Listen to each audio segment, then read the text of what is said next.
দিন ঘুরলেই উলুবেড়িয়ায় লোকসভা নির্বাচন। তার আগে মুখ্যমন্ত্রী ও অভিষেক বন্দ্যোপাধ্যায়কে প্রাণনাশের হুমকি দিয়ে পোস্টার পড়ল উলুবেড়িয়ায়। আর এই ঘটনাকে ঘিরে রীতিমতো শোরগোল পড়ে গিয়েছে স্থানীয় এলাকায়। জানা গেছে, শুক্রবার উলুবেড়িয়ার মনসাতলা এলাকায় একটি পোস্টার নজরে আসে। সেই পোস্টারে সবুজ কালি দিয়ে মুখ্যমন্ত্রী ও অভিষেক বন্দ্যোপাধ্যায়কে প্রাণনাশের হুমকি দেওয়া হয়েছে। সেই পোস্টারে লেখা রয়েছে, মুখ্যমন্ত্রী মমতা বন্দ্যোপাধ্যায় ও অভিষেককে গাড়ি ধাক্কা দিয়ে খুন করিব শুনে সবাই প্রদীপ জ্বালাবে। পোস্টার নজরে আসতেই ঘটনাস্থলে আসে পুলিশ। পুলিশ এসে পোস্টারটিকে খুলে নিয়ে যায়। কে বা কারা কী উদ্দেশ্যে এই পোস্টার লাগিয়েছে সে বিষয়ে এখনও কিছু জানা যায়নি। যদিও তৃণমূল নেতৃত্বের দাবি এটি বিরোধীদের চক্রান্ত।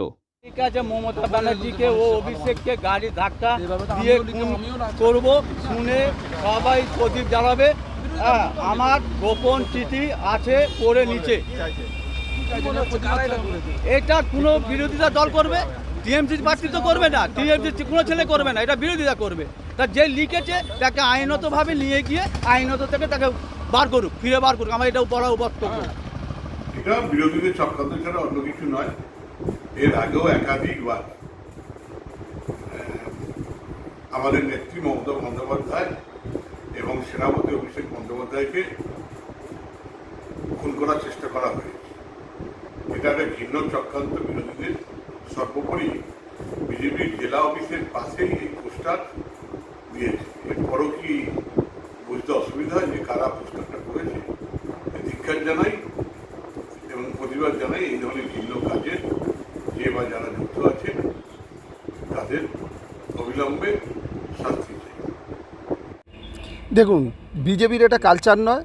বিজেপি আমরা সর্বভারতীয় দল, তো আমাদের দলের কালচার সর্বসাধারণ মানুষ যাতে সুষ্ঠুভাবে ভোট দিতে পারে। আর আমরা যে বা যারা করেছে, আমরা আমাদের দলের পক্ষ থেকে তার পূর্ণাঙ্গ তদন্ত চাইছি। পুলিশ যাতে পূর্ণাঙ্গ তদন্ত করে যে বা যারা করেছে তাদের দৃষ্টান্তমূলক শাস্তি দিক, এটা আমাদের দলের তরফ থেকে। বিশেষ করে উলুবেড়িয়া থানার পুলিশকে আমি অনুরোধ করব তদন্ত করে তারা যেন যারা দোষী তাদের শাস্তি দেওয়ার ব্যবস্থা করে। বিজেপি গ্রামীণ কার্যালয়ের কিছুটা দূরেই ঘটনা, এটা কি উদ্দেশ্য প্রণোদিতভাবে কেউ করেছে? দেখুন, এখন আমরা যতখানি জানি, নিজেদের দলের বিশেষ করে তৃণমূল দলের মধ্যে যে ক্ষোভ আছে, হয়তো এরকম হতে পারে দলের মধ্যে যারা বঞ্চিত তৃণমূল কংগ্রেস তরফ থেকে তাদের মধ্যে কেউ হতে পারে। আর বিজেপি দলের এটা কালচার নয়।